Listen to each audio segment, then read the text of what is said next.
You're listening to CreepGeeks Podcast. Today's podcast is brought to you by Audible. Get a free audiobook download and 30-day free trial at audibletrial.com/CheapGeek.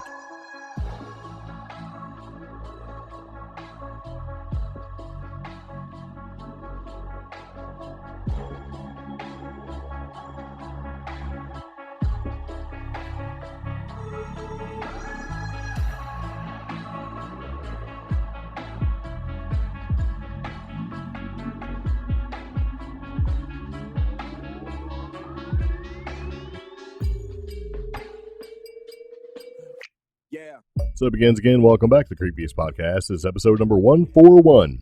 Bigfoot sighted in Hickory, stolen Bigfoot in North Carolina. Met Travis Walton, and we're going to Cryptid Con. Yeah. Load it. Yeah. What? Yeah. So here we are again. Welcome back to CreepGeeks Podcast. I'm Greg. I'm Oni. And today we're going to talk about all sorts of wonderful stuff. That's what we do here on CreepGeeks Podcast. We appreciate having you here. If it's your very first time here, we would like to say thank you and welcome. Also, if it's your birthday, happy birthday. If it's not your birthday, that's okay. We still like you anyway. So, anyway, this podcast is all about what? Well, the CreepGeeks Podcast is an offbeat news podcast that takes a lighthearted approach to the paranormal, cryptid, strange, the silly, and trending tech topics circulating the web, broadcasting paranormal news and fun stories from their underground bunker in the mountains of western North Carolina. Yes. So anyway, with this podcast, we like to talk about all sorts of stuff that we find to be interesting on the internet. So we have all sorts of things to talk about, as the internet's full of wonderful and wondrous things. Yes. So, with this particular podcast, there's a couple things we need to do before we get started. One of which is to tell you all about how you can support the show in great and agonizing detail, because that's exactly what you're supposed to be doing when you have a podcast. And we're going to do that right now. It's called housekeeping. Yeah, admin, if you will. So with this podcast, there's a couple different ways you can support the podcast. One of the ways that you can support is wherever you're listening to the podcast, whether it's on iTunes, iHeartRadio, SoundCloud, Pandora, Google Podcast, Apple Play Music Podcast, Spotify, Cloud Sound, all those wonderful places, Blueberry or whatever it's called. If you would like to leave a review, that'd be great. Yes. Because reviews help small podcasts like us grow. When you leave a review or a thumbs up on a podcast, it increases that podcast visibility, which allows it to reach a larger audience. Yes. Another way you can support the podcast is give us a phone call, because we have a phone number that you can call and leave a message. Yes, leave a message. And that message is basically something that you'd like to share with the podcast, whether it's something you want us to talk about or show tips or a story or something, whatever you want to share. If you want to be anonymous, we will respect that. Yeah. And that phone number is going to be 575-208-4025. Yes. And then pretty much the easiest way to support the podcast, it helps us put coffee in the Albino Rhino. Our DIY camper van. Yeah. Put coffee in your cup and gas in your vehicle. That's right. So if you'd like to help us put coffee in our Albino Rhino and gas, well, anyway, you could certainly do that. The easiest way to do that is we have a shop on Amazon. And if you go to that shop, and the link to that particular shop is amazon.com/shop/CheapGeek, and buy something, which doesn't change your price at all. They give us a little bit of a percentage. Yeah. So basically, you're going to be on Amazon anyway and be shopping anyway. And if you buy something, use that link, a slight percentage comes our way. It doesn't change your price at all. And it's actually probably the easiest way to support the show. It has a big impact. Yeah. And that link will be in the show notes for every podcast episode that you listen to. Yes. And everything we actually talk about on the podcast is in the show notes. So if you go to our website, CreepGeeks.com, whenever we have a podcast episode there, you can look at our show notes and check out the links for yourself. Show notes also show up on Apple Podcasts and Google Podcasts. Yep. So there you go. So, all right, as we move into the podcast, we like to start each podcast with something we like to call interesting random factoids. Okay. Yes. And since this particular episode of the CreepGeeks Podcast, episode number 141, is about primarily Bigfoots, We're going to give you 10 Bigfoot facts. Oh. Yeah. Okay. Now, I will do a disclaimer and say that I don't know if these Bigfoot facts are actually facts or not. Because we still have no definitive proof as to Bigfoot is a real or corporeal being or not. So that's okay. And the people from Planet Weird think he's like a interdimensional possibility. You mean a ghost? Oh, no. Yes. That's the layman's term. Well, that's what he said. Yeah. Calling you out there, Newkirk. No. Greg Newkirk, he was like, Bigfoot is a ghost. Actually makes a lot of sense. But anyway, these are some 12, Yeah, it does. 10 Bigfoot facts that may or may not be true depending on how much you believe in Bigfoot. Okay, and these are supposed to be from experts. And I don't know whether, I don't know. Anyway, here we go. There are at least 12 different kinds of Bigfoot just in the United States. Yeah. So a lot of cultures have their own form of Bigfoot, but there's supposed to be 12 different types or several different types all of its own. And, it just says 12 different types. It says ranging from the more human-looking grass man to the vicious 8-foot-tall midnight whistler. That's kind of creepy.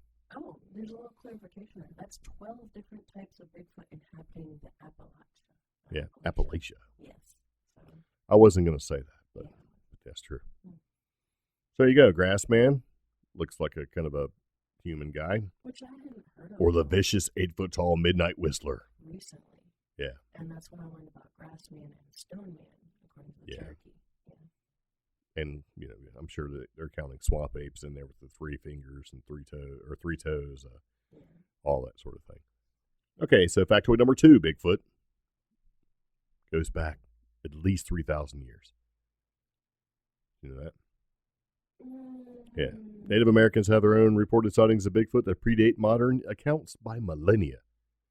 These come from several tribes, including the Iroquois, the Shawnee, Cherokee legends. Yeah. And there you go. You got Sukulu, which is Cherokee Devil, which is supposed to be a Bigfoot. Well, that's a really abbreviated history. We talked about Sukulu and Judicula in a previous podcast. Yes, episode. in great and agonizing detail. And they kind of go, boom, Sukulu, Cherokee Devil. Married a young girl and was blamed for all the tribe's misfortunes thereafter. Well, he kind of did that. So, well, see, and this thing is actually wrong because it wasn't him that caused the tribe's misfortunes. It was the tribe not acting right, causing their own misfortunes. Yeah, they were the trespassers, basically. Yeah, pretty much. Yeah. That was number 2. And number 3, the original Bigfoot makes a sound that sounds like a steam engine. Yeah. So, according to the Iroquois,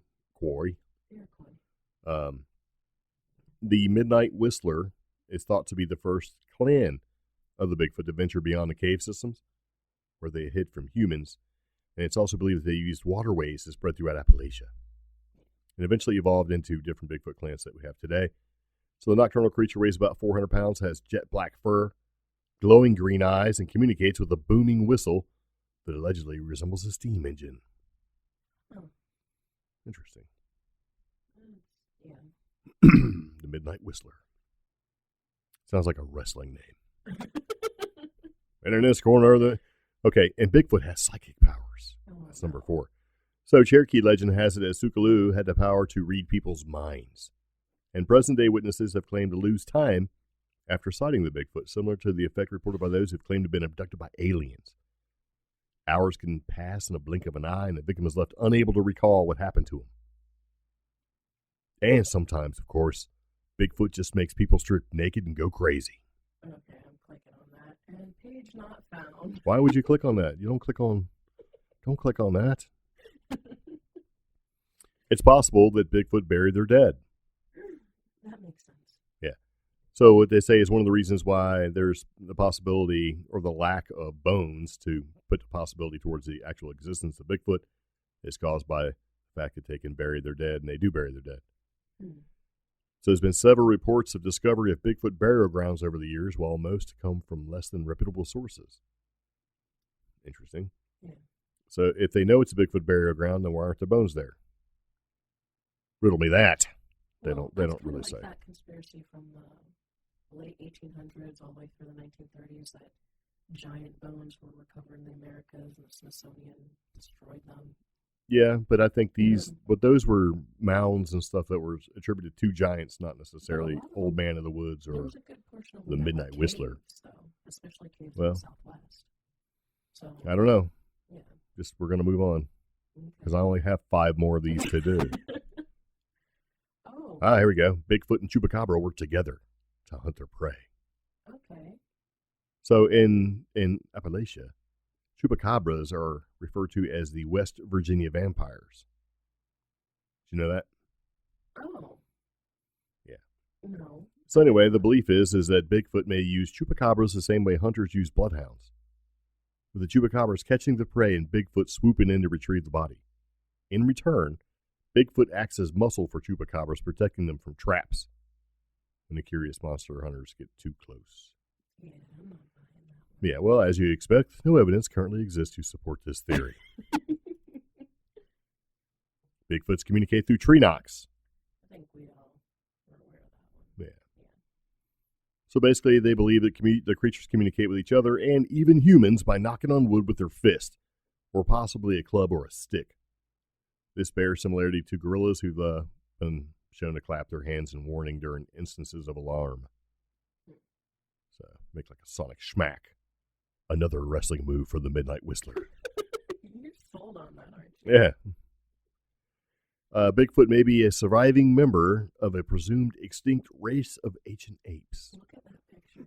Yep, it's got boobs. We'll put a link in the show notes. Yeah, you can check it out for yourself.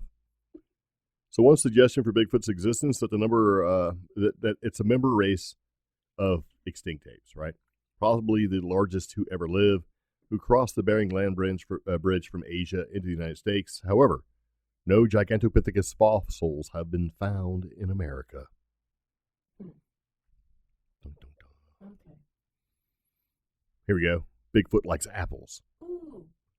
Yeah. Yeah, everybody likes apples. Yeah. He also enjoys blueberry bagels. Yeah, that's what they say. So basically, in West Virginia rough country, where golden delicious apples are abundant, the Yahoo, which is another word for Bigfoot, they claim it's 10 feet tall, weighs over 1,000 pounds, with scat as large as an apple pie. Oh, that's terrible. There you go. They don't say if it's like a 6-inch, 8-inch, or 12-inch pie. Yep. Because, I mean, what kind of pie is it? If it's one of those like little snack pies that you get at Walmart for 50 cents, I can do better than that. Just saying. So there you go. If you'd like to leave us a comment saying how much of an apple pie you could produce, scat-wise, let us know. You can send that to us in an email. contact@CreepGeeks.com. There you go. Bigfoot has a ruthless streak. Okay, so this one is That's why they call him the Wild Man. Well, see, that's actually a theory that you and I both have, is that he's not all nice and all Nope. love. I think if he thinks that you're coming after him or looking for him or whatever, he's going to show his primate ass and take it to you. This goes more towards the pioneer and Native American legends of the Wild Man. Yeah. Alleged to be 8 feet tall, 500 pounds, covered in jet black fur, and unafraid of people. The Wild Man is a close relative of the Midnight Whistler, but with an even worse temper. In the 1700s, the Shawnee claimed the Wild Man was responsible for the deaths of 7 members of their tribe. See? Yeah. I don't think Bigfoot's as nice as people think he is. Yeah. I think just like you wouldn't go cruising up to a giant gorilla in the woods or the jungle, you probably shouldn't go up to Bigfoot, but hey, what do I know? I know enough to stay away. I mean, if I seen it, I would certainly try to capture it with some kind of evidence. I'm not going to go running up on it and then be shocked when this giant land primate rips you apart, and stuffs you in a tree somewhere. Yeah. That's what happens. Yeah. That was it. Yeah. So. I don't know. Some of those were interesting. Some of them I think are a little more commonplace. Well, it basically, I didn't say they were good. I just said that they were interesting. With the rise in Bigfoot awareness online. Yeah. Bigfoot awareness. I still want to find, we talked about this a long time ago, the woman who had the Bigfoot apple pie recipe. Yeah. So, she'd make Bigfoot pies in exchange for things. So, and we're going to talk about that as we kind of get into the podcast a little bit. There's some you foreshadowed without even realizing it. But I think before we do that, we're going to go ahead and take a second and take a break because we like to support our local friends and play a commercial, which we don't normally play until about 45 minutes into the podcast. Kind of mixing things up a little bit and going to play it towards the beginning. Yeah. Okay. Are you ready? Sure. Okie dokie.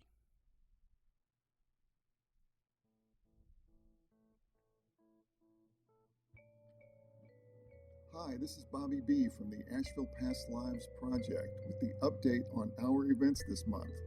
We'll be holding our monthly meetup on Thursday, September 5th, 6:30 p.m. once again at the West Asheville Library. This is an awesome group of people sharing their interests in past lives, and we'll be doing the group past life mini dives that have been the highlight of the meetups. That event is free, but donations are gratefully accepted. Then on Thursday, September 26th, I'll be at Crystal Visions in Hendersonville from 7 to 9 p.m. for what I hope to be a monthly workshop. It's only $15, and if you're a CreepGeeks listener, let me know you heard it here on the podcast, and I'll reward you with some highly coveted CreepGeeks swag. Further details and events on the website at pastlivesproject.org. And thanks to Omi and Greg for keeping it geekily creepy.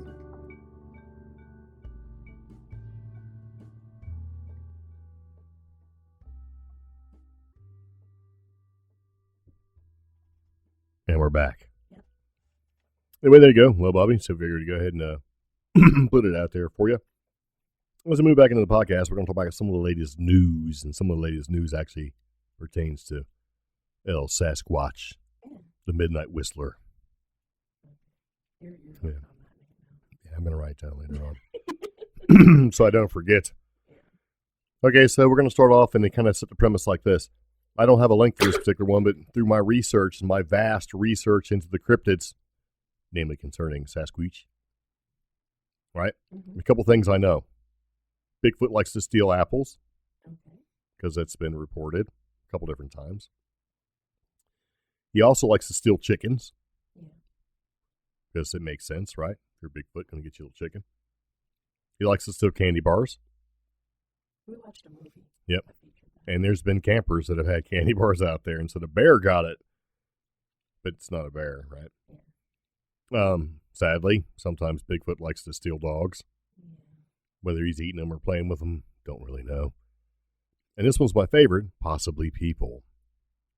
True. Yeah. So some of the missing 411 stuff, and there's the possibility of Bigfoot actually taking people. And sometimes kids have been, sort of taken. Sometimes kids have been returned. Yeah. It's not So. just like missing 411 or the news articles that I think we've talked about, like back in December, the kid who went missing, and then again, like a few months later in March, another kid went missing. Yes. And it's usually attributed to I was taken care of by a bear or a big guy. Yeah. Or the Cherokee Legend of Sukaloo, where basically he took her. That's what I So was saying. there you go. It's not just those cases. It goes back to legend and lore with Sukaloo, with the Cherokee, and then I believe some of the Native American tribes in the Pacific Northwest. Yeah. And some of the First Nations people in Canada. Yeah. So. We talk about them taking women, Mhm. kids. Yeah, and we watched a pretty creepy movie that was actually made by Bobcat Goldthwait. He did a little Bigfoot movie where they were camping and they ran into Bigfoot. I don't want to give too many things away, but there was a weird person with them. It was strange, but Yeah. what was it called? Willow Creek. Yeah, so if you ever get a chance to watch that, watch it. Yeah. It's not bad, actually. He directed it, so it's probably pretty, So if you know Bobcat Goldthwait from his police academy days, it's nothing like that. So this is something where he's not actually starring in it, but he did direct it. It wasn't bad. Yeah. You should watch it. It's pretty creepy. It was a shocking point. Okay, so anyway, going to move on to our next story. Talk about stealing. So police in North Carolina mountain town recently went in search of Sasquatch. And the reason being is because in Linville, North Carolina, there's a statue. Okay. Right? And in Linville, North Carolina, which is just part of, just on the outside. Anyway, because the way this works is, you have all these counties in this particular mountain town of North Carolina, and they all sort of butt together. So you got McDowell County, and you've got another county I can't think of. And anyway, McDowell, Yancey, and I think Mitchell County. Mitchell. Yeah. But in this particular area there, it's all mountainous, and it's pretty heavy Sasquatch. And in the past, we talked about a story where the government sent in a sort of special forces team to dispatch a group of I was going to say big squatches. Dispatch a group of Sasquatches in Boone, Yeah. North Carolina, which is in the same sort of area there. I mean, we're all talking, it's not very far. And then there's reports of black helicopters in the Linville Gorge area. Yeah. Yeah. So basically, the statue went gone. 6 foot tall, 180 pound Sasquatch statue disappeared. Yeah.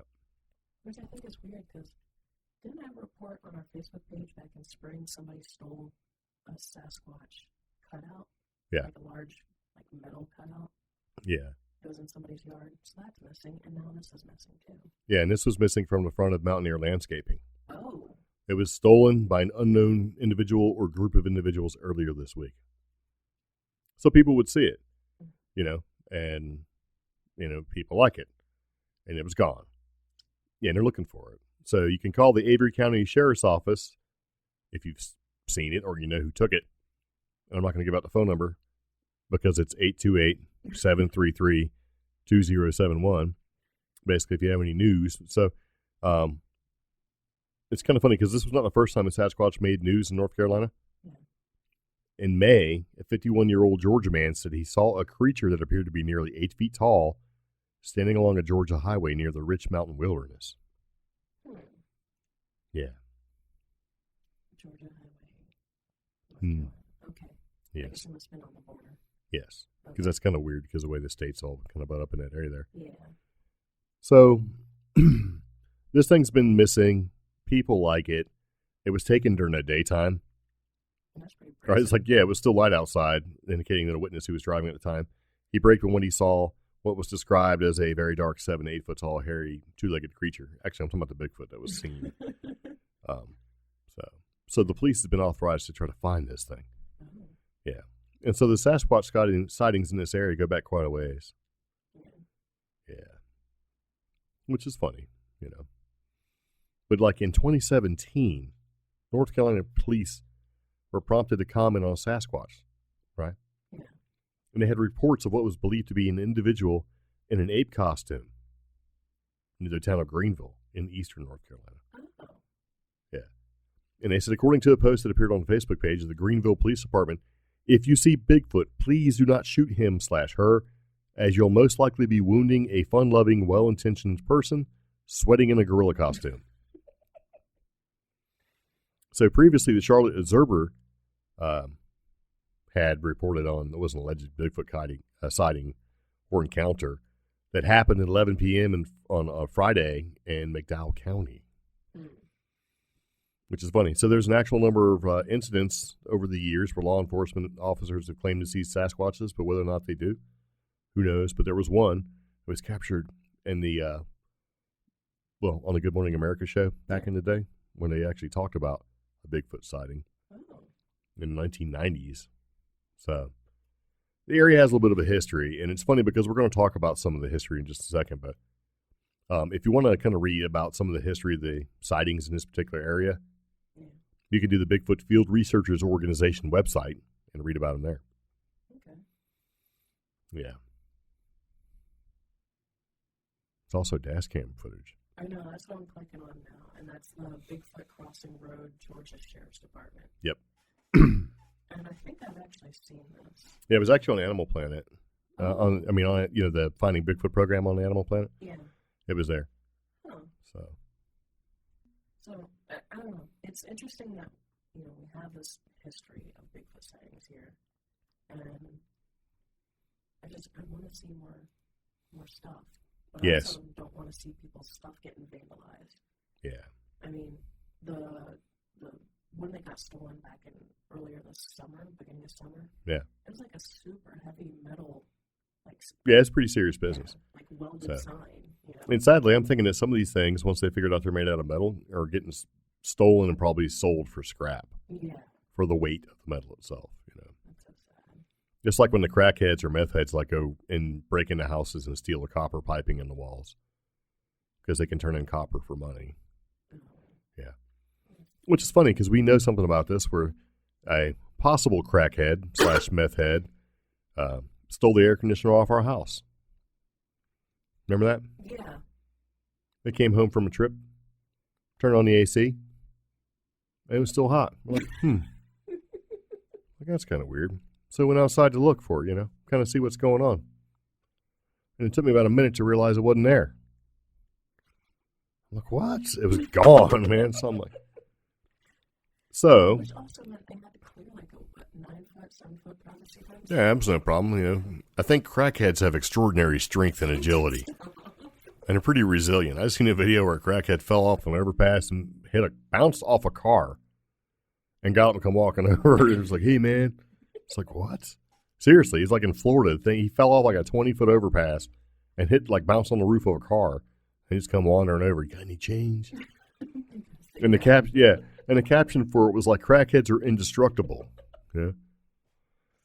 Yeah. So when the insurance company got contacted about the missing off the side of the house air conditioner, they didn't even ask for a police report. Really? Yep. They're like, oh, okay. And they just sent somebody out there because it happens a lot, evidently. Something I wasn't aware of. So, yeah. But getting back to the North Carolina Bigfoot stuff, we'd like to have little life lessons here on the CreepGeeks Podcast. So the police are really looking for this missing Sasquatch statue. And there's a link. It's on Mysterious University. You can kind of check it out. And while I was going through taking a look at stuff, I come across this link as well. And this is brand new, hot off the presses. Yeah. Evidently, a North Carolina man captures video of Bigfoot along with a footprint of the creature. Yeah. So this guy's name, is Doug Teague from Hickory, North Carolina. And he says he took video of what appears to be a Bigfoot.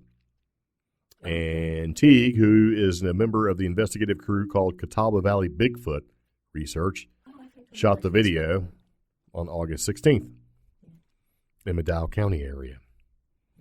And basically said he was walking through the woods to retrieve some trail cameras when he heard the sound of someone or something knocking on wood. At first, he just assumed that it was a woodpecker, but soon after, rocks began getting thrown. And at that point, he grabbed his cell phone and began taking a video of the creature in the woods. He also took some still photos of the alleged Bigfoot sitting down, and there's a link that you can watch the video and see some of his pictures, right? So, and they're saying the time of, and basically, I don't know who's saying, but the time of the day and the weather were quite unusual for Bigfoot sighting, is what this article says. And this article is also from Mysterious Universe. As Teague's experience happened at around 3 or 4 p.m. in the afternoon when the temperature was around 90 degrees. Normally sightings happen either early morning or around dusk when the temperature is between 40 and 70 degrees and when there are no leaves on the trees. I apologize in advance. We've been sick for a couple 3 days. So we have no immune system in the bunker. We've been locked away for so long from Bigfoots. Yeah. So obviously there's been some doubt and speculation as to what he actually witnessed. And when people suggest that what he saw was a bear, he responds with, bears don't throw rocks. And Crazy Daisy, who's Teague's dog, will approach a bear, but she refused to go near whatever creature he witnessed that day in the woods. She's barely bigger than Pepper. Yeah. Which does nobody any good if they have no idea how big Pepper is. Pepper's 12 pounds. Yeah, she's like a chihuahua, but way feistier. So Teague's been searching for Bigfoot for almost a decade, and he's used apples and moon pies as bait for the creature. And he says they enjoy granola bars, apples, mushrooms, turnips, and moon pies. Yeah, they like sweets. And he tries to visit the Marion region, which is around where this is supposed to be, as often as possible because it's a known hotspot for Bigfoot sightings. And he claims to have counted a Bigfoot 4 times in his life. Okay. Yeah. So in addition to bringing snacks for Bigfoot when he goes out in search of one, he also brings casting materials. So then he can make a cast of any large footprints he believes have been made by the creature. And the last Bigfoot print cast that he took was in July. And pictures of the Bigfoot print cast can be seen at the link in our show notes as well. Yeah. So this article is pointing some counterpoints to his claims. So anyway, there you go. So yeah, so evidently you got a footprint in July, and he's got this thing going on, and his dog Crazy Daisy. I watched the video, and to me, I can't tell if it's a Bigfoot or not. It could be the back of a big bear. It could be a big bear standing up on its hind legs. It's back to the camera. It moves a little bit. It's about 20 seconds long. If he's been hunting Bigfoot for so long, why didn't he stand there longer and do more video? Because it didn't look like it was mean. It wasn't really doing anything. I don't know. It looked like there was a bunch of trees. Yeah. And it looked like there was some trees between him and there. I'm not sure. And it goes back to thinking, what would you do if you were in the woods and you seen Bigfoot? I would too. And that's primarily because if we're in the woods looking for Bigfoot, or if we're in the woods, we have our cameras anyway, typically, so we would be we're looking for unusual things. That's kind of what we do. And I think that just a normal person would probably not be thinking the same way. Unless they came across it and be like, oh man. But see, this guy has been searching for Bigfoot for a long time.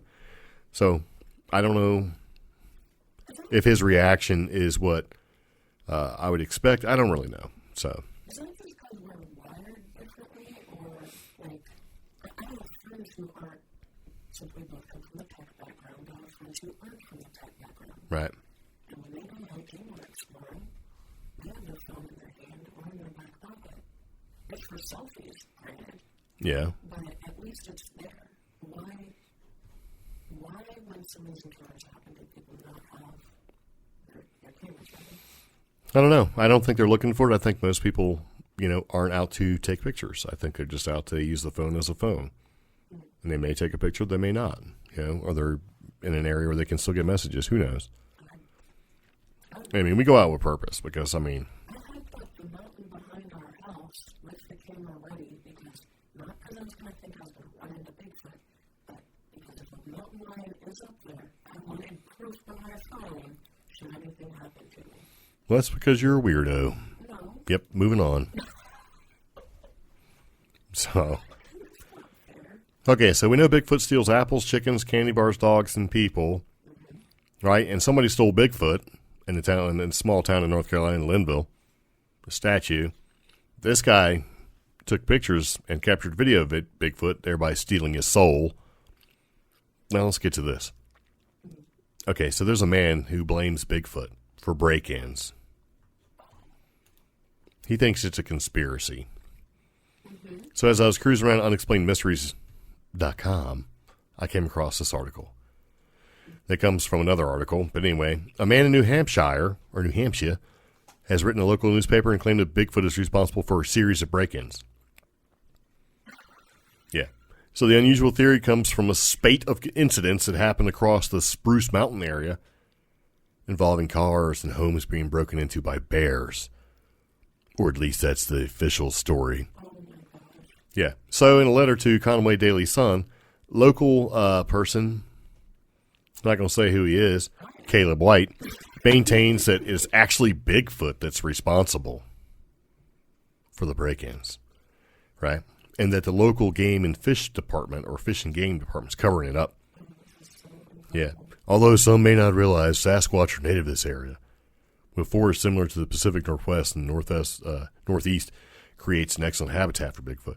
And after much human intervention, supplies are becoming scarce and Bigfoot's resorting to invading homes and vehicles. Yeah. So he believes that the traps set up to catch bears are little more than decoys designed to fool the public. He's like, I still cannot understand why people think bears could so easily open the car doors. They don't have opposable thumbs. The Sasquatch, on the other hand, does have opposable thumbs, allowing him to open doors like humans. Bears have claws, which would scratch the car paint easily. Yes, with all my evidence, it's glaringly obvious that Bigfoot is the culprit of these attacks. Of cars opening bears, and bears opening cars. Yeah. But I'm so amused by it as some hiking groups and there's conversations about these break-ins, right? Yeah. Especially in like this area of New Hampshire. And it comes down to two theories. Yes, bears, because they're just getting so comfortable around humans. But also, some of these more popular hiking spots that this guy is referring to, there are now, unfortunately, thieves breaking into these because they know these people are being on hikes for at least 6 to 8 hours. Yeah, and see, that's something I've always worried about whenever we go camping and go, like, for long hikes in New Mexico. You know, you pull up and you're the only car there. And you could be gone 2 or 3 or 4 hours and come back and your car would be gone, your van be gone, or you smash the pieces or whatever. There's nothing you can do about it. So. There's no water, and it's 30 miles from civilization. That's pretty serious. Yeah. And see, that's something that's, you got to look at. So, I would suggest if you have the ability, and you're smart enough, if you ever do and go out in the woods or something like that, we're going to be gone for 3, 4, 5 hours or whatever, and you've checked the police reports to see what kind of crime's in the area, you might want to make sure that your vehicle is immobile or immobilized somehow so they can't take it. And I would certainly lock everything up you don't want stolen. Leave nothing out. So there you go. And maybe that'll help deter somebody. So, yeah. So I don't know. I like his theory. He's like, the difference between bears and Bigfoots is they have thumbs. It's funny because there's an article, this little tiny little Chapuca monkey, he was beating on the glass. He was in the zoo and he's just beating on the glass with a rock. And he took a sharp rock and he broke the glass. I guess he was trying to get out. I don't know how to say it, so that's why I said it the way I did. Thanks for calling me out in front of everybody. Well, you did, but I didn't correct you on it. I just kind of rolled with it. You're like, are you trying to say capuchin? Is that what you're trying to say? Capuchin? Capuchin monkey? Capuchin monkey.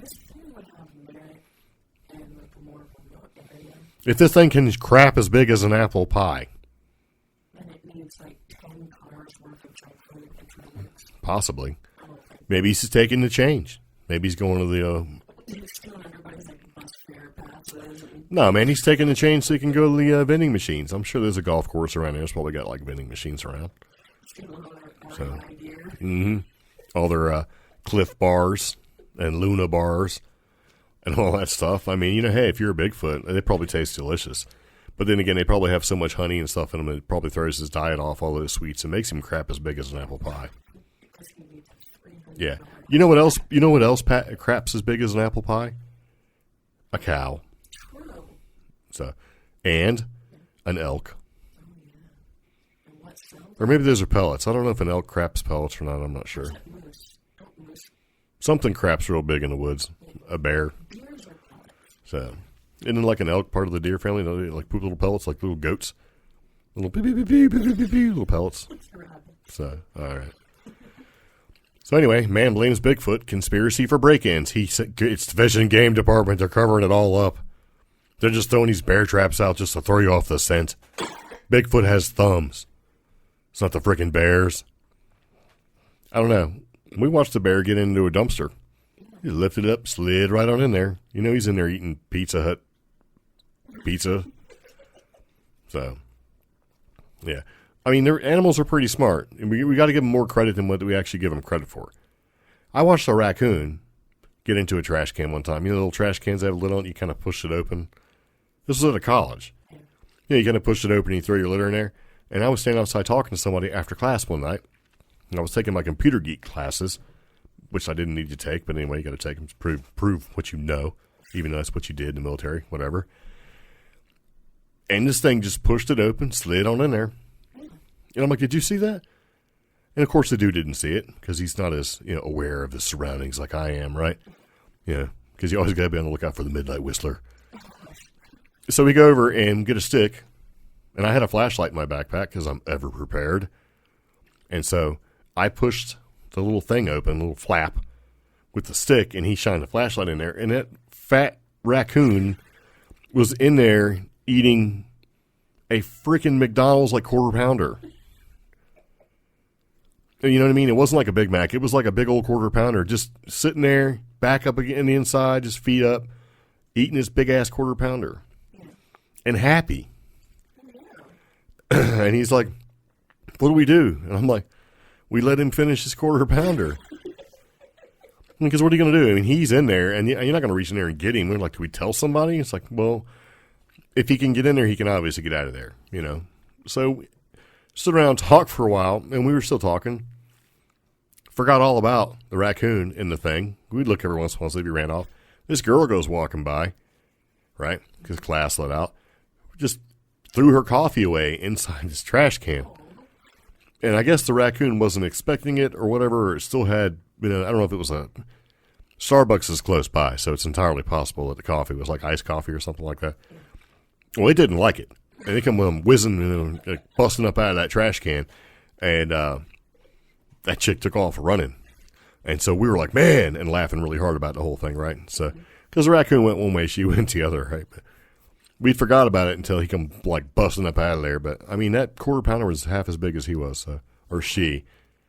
I'm not trying to assume that raccoon's gender, because I don't know how to tell.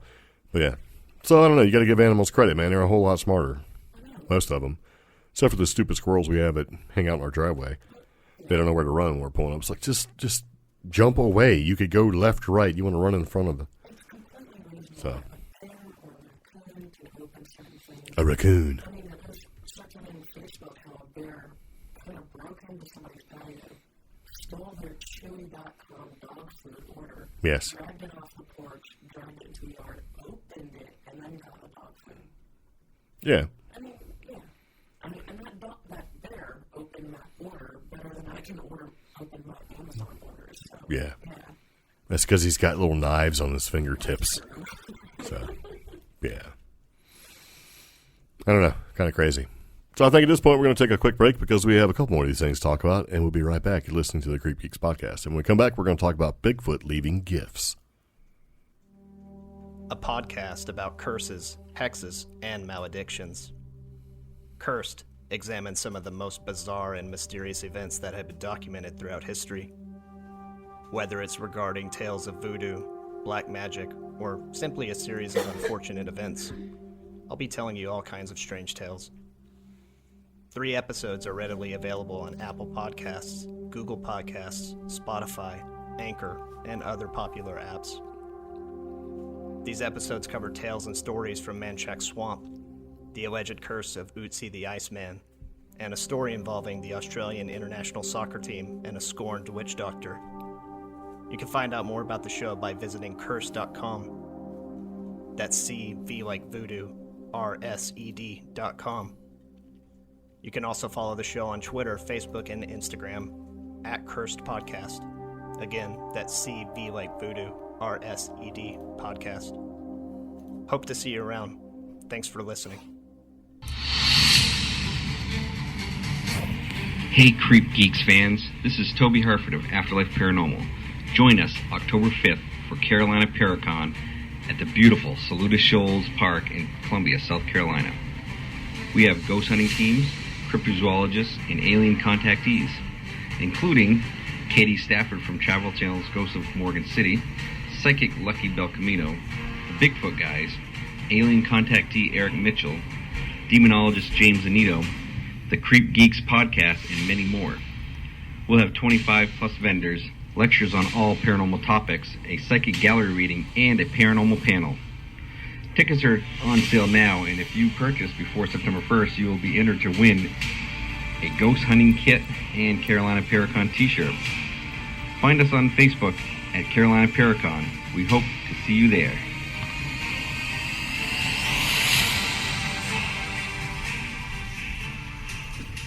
Yeah. Anyway, there you go. There's a couple different things to think about. You can listen to the Curse Podcast, or you can go to Carolina Paracon. Choice is yours. So it's, yeah, you can do both. As a matter of fact, you can listen to the Curse Podcast while you're on your way to the Carolina Paracon.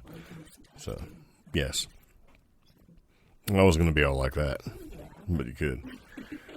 So, so we've talked about Bigfoot liking apples and stuff like that and taking stuff.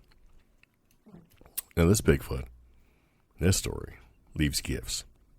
And we have heard of that, where people have started making exchanges with Bigfoot, like setting out like apple pies or the Bigfoot pie, whatever that lady made. Yeah. And, they trade stuff like shiny rocks and, stuff like a bird would do, whatever, stuff that's obvious that it's an exchange taking place, right? Which I think is pretty neat. And I think that's part of the reason why people think Bigfoot are like, oh, yeah, they're all love and light. So, but I mean, who's to say? So in 2013, and this is a story from Phantoms and Monsters, there's a family friend. They're going to call him Joe to preserve his anonymity. That's not his real name. I don't know what it is, right? So, all right, so this guy lived on the outskirts of town, about 5 miles away from the nearest gas station. And it's around a bit of forested area, but most of it's private property. And there's a house right across the street from his, so he's not totally isolated, right? So Joe got done picking some squash from his garden, and he put them in a bucket and left them on the front porch, and he forgot about them overnight. So the next day he went looking for the squash, and he realized he left them outside. So he went out on the porch, and the bucket was gone. So he didn't really think too much of it. He figured a raccoon, taking it. I don't know. I have no idea. I told you I don't know these animal things. So, and he did find it strange that whatever taken it took the whole bucket and that none of the squash had been spilled out. So I don't think a raccoon can grab a bucket and, run off with it without spilling it, right? Yeah. So he says, it was like something that carried it away, taking care not to spill any of it, as opposed to rummaging through it like a raccoon would. So, a few days later, Joe came home from work to find a dead mouse on his doorstep, wrapped in a leaf and some grass. Yeah, so he looked at it for a moment in curiosity, and the mouse had been meticulously placed inside the leaf, along with the grass, almost like a sandwich. And so he began to think that maybe somebody was playing a prank on him, or maybe there was some witch or somebody in the woods was trying to place a curse on him. Yeah, which, hey, man. We've all seen movies where dead stuff shows up at your house and like, what is it? And the next thing you know, bad stuff's happening. So, yeah. So, nothing else happened for about a year. And then one night Joe was sitting in his living room watching television when he saw something out of the corner of his eye through the window around his garden. He looked and he saw a figure hunched over, looking at him through his squash plants. So then he went outside to confront whoever or whatever it was. And when he got outside, he was surprised at basically how little noise the creature was making, like it was trying to hide. He took a step on the front porch, causing the wood to creak, and the creature looked up at him, and he couldn't get a good look at his face, right? But he said there was distinctive eye shine because of the way he was looking up towards his porch and the lights. It stood up on 2 legs, and he got a good look at its body, and it was very large and bulky. He estimated it as about 7 feet tall, black and hairy, and man-like in his form, and as soon as it saw him, it bolted away in the woods with lightning speed, still barely making a sound. So, according to Joe, there was no doubt in his mind that it was Bigfoot, and so he had trouble sleeping that night. Yeah. So as he laid awake, he wondered if the creature that he had just seen had any connection to the mouse he'd received at his doorstep about a year ago. And he definitely believed the thing could carry off that bucket of squash. Which, makes sense. Yeah, that big.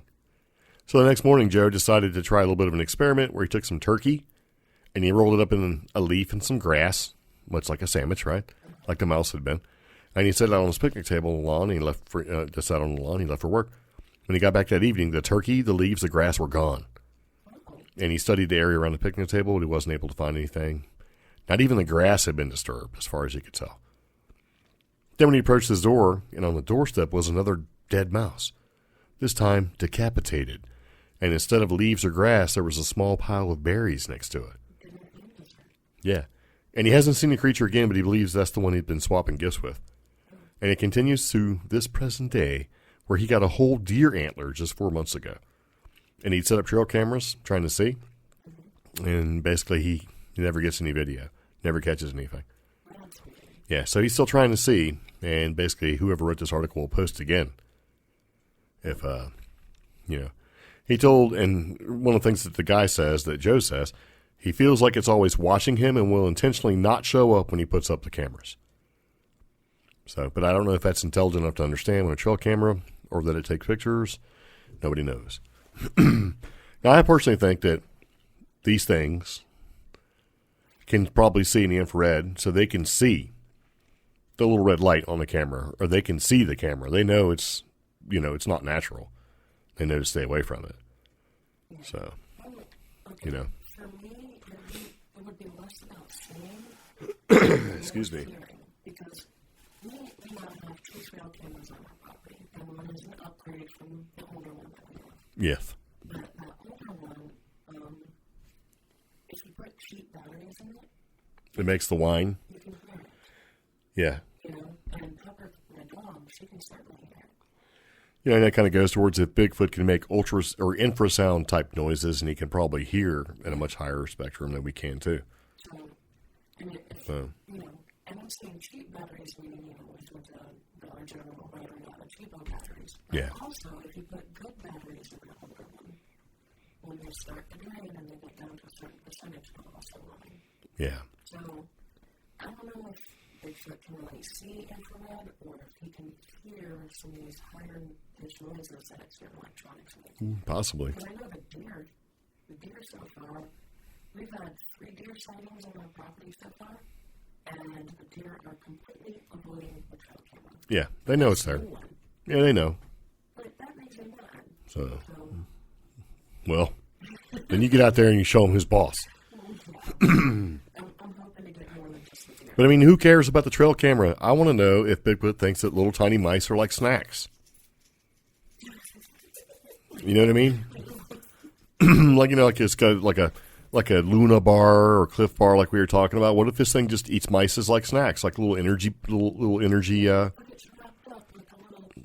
how are you going to carry it around? You can't just carry around just a. Yeah, he's got him a little mouse wrap. Probably, this is delicious.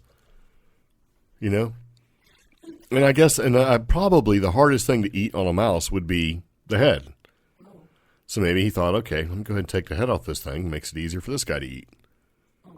So maybe he's looking after him, because I'm sure that the mice bones are not. I mean, they're kind of flexible, these things. So, I mean, I've never ate a mouse. So if you ate a mouse and you're still listening to our podcast, you should leave us some kind of email. You can call our phone number, and you could give us an idea what it tastes like and how hard it is to eat eat a mouse.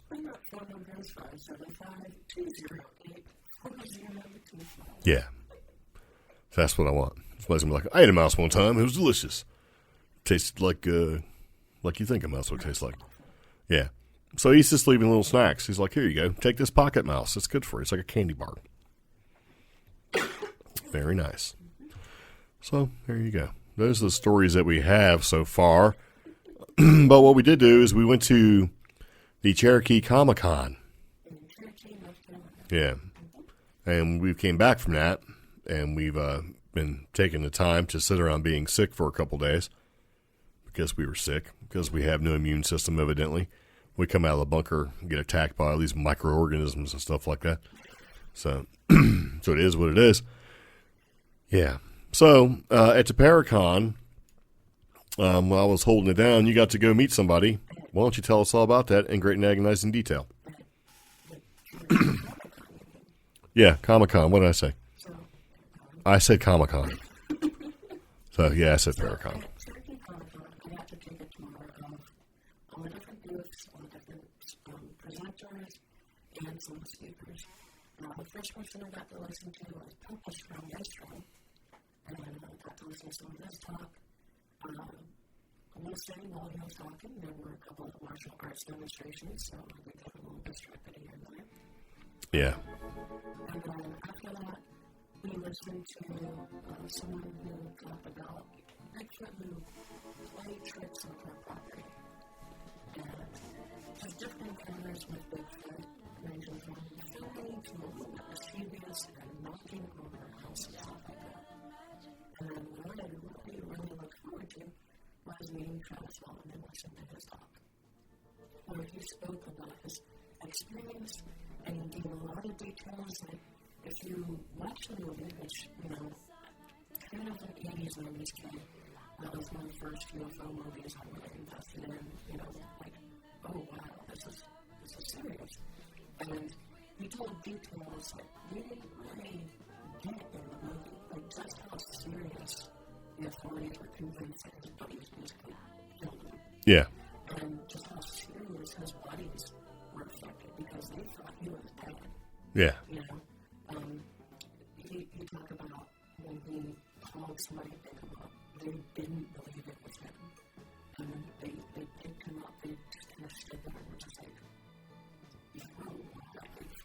Yeah. And then he did talk a little bit more about what has happened since the experience. I'm not going to give it all away because I want you guys to, if you see Travis Walton at an event, please go. Because it's a great talk, it's a great presentation, and he's a very mild, quiet person. He's got something to say. Yeah. And after I started out the opportunity, just kind of asked him some questions because he was pretty busy, and people were trying to come up to him. And I basically asked him about the distance from the area he disappeared to some of the neighborhood in the area in Pueblo. And it turns out where he disappeared and where he had his long car was kind of close to that Apache. So it was very close to that Apache. But I was leading to, well, did you ever, talk to them about they were rangers? Because we talked to them. Yeah. He's like, actually, I had them at my event. He was like, oh. Hmm. And he likes them a lot. And, but he's actually talked a little bit to the tribes out in Arizona about their UFO experiences like that. I found really interesting. And I got an autograph to say. Very nice. I just got fry bread. You got a fry bread burger. Yes. A res burger. Good old res burger, super tasty. For those of you who don't know what a res burger is, it's basically a hamburger, and for the bun, it's fry bread. Yeah, if you don't know what fry bread is, so sorry for you. Super tasty. So, yes, overall it was pretty good. We were at the Cherokee Comic-Con. Yep, super tasty. And you got a chance to talk to Travis, which is very nice. Seems like a pretty nice fella overall. I mean, he did look like he could attack at any time, but no, he didn't look that way. But no, he seemed to be a pretty cool cat. So, yeah.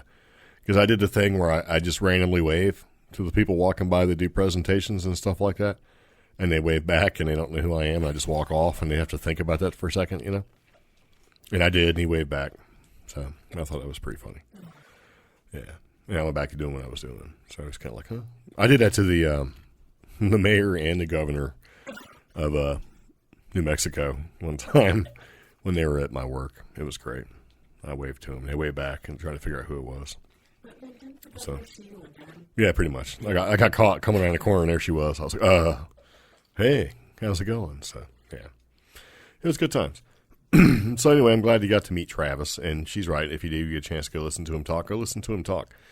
Because he's experienced and how he relates it and, basically puts it out there for you to listen to is way better than the movie that came out. The movie was kind of, I'll be honest, kind of garbage.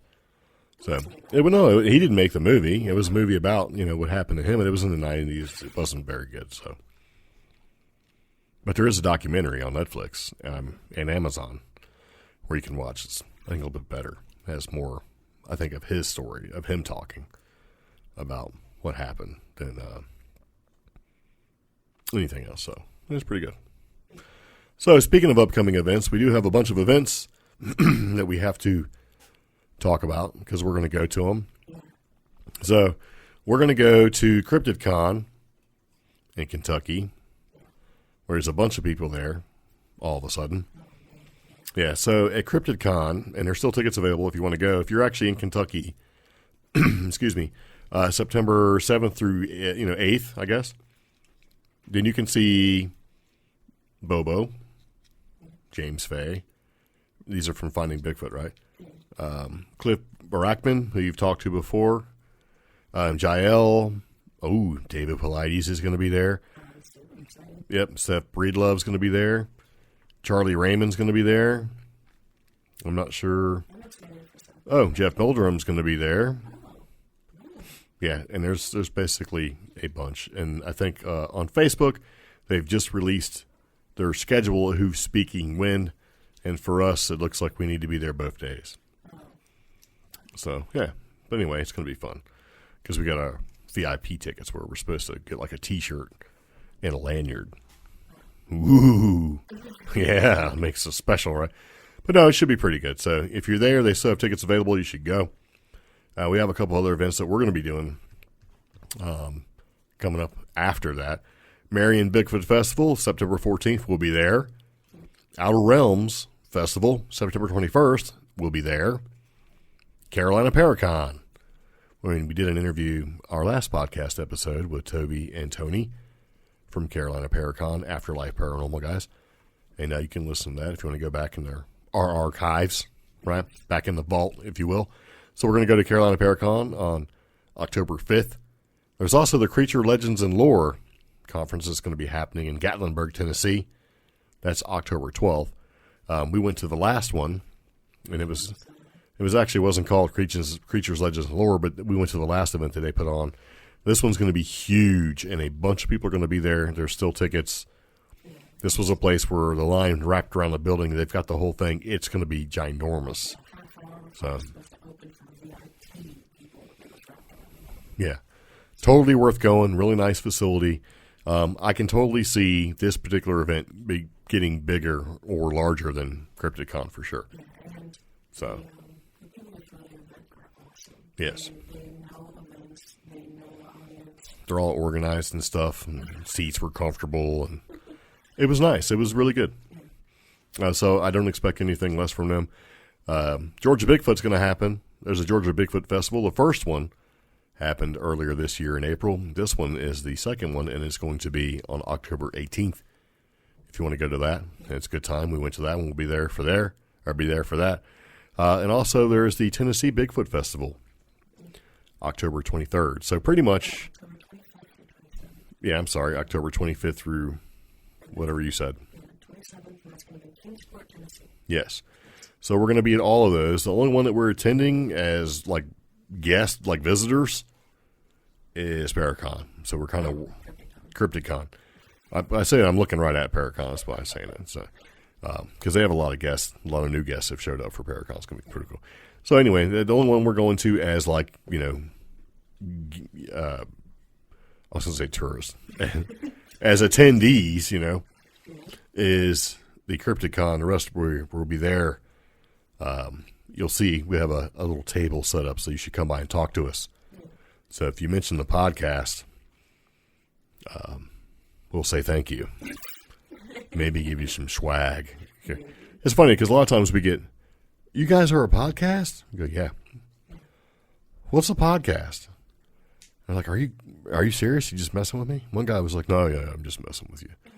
So, but no, I mean, it happens. People don't, and I like when they ask us if we're a podcast, the sign that we have behind us that basically says podcast, really big, all the way across. They're like, oh, it's a podcast. How do I listen to a podcast? It's like you just download it. It's like, oh, yeah.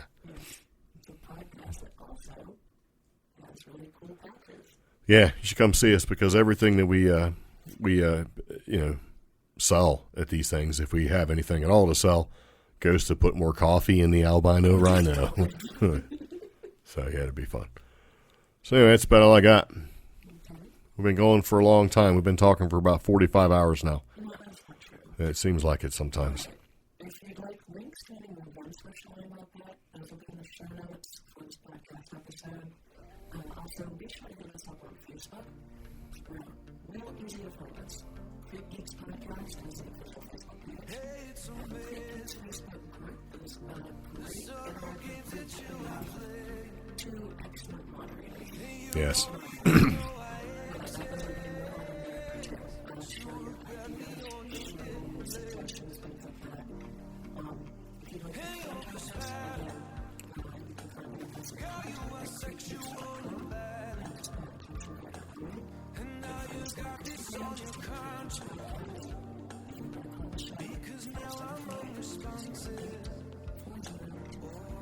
Yes. All right.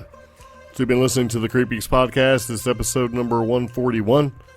We do thank you very much and appreciate everybody who's been following and listening to us because we're starting to grow. It's been very, very nice. So anyway, see you later. Take it easy. Bye-bye.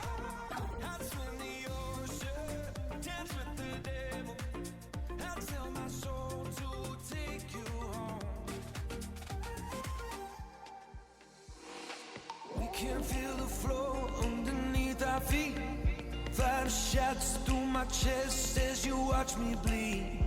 Every kick, drum, hit is a symphony.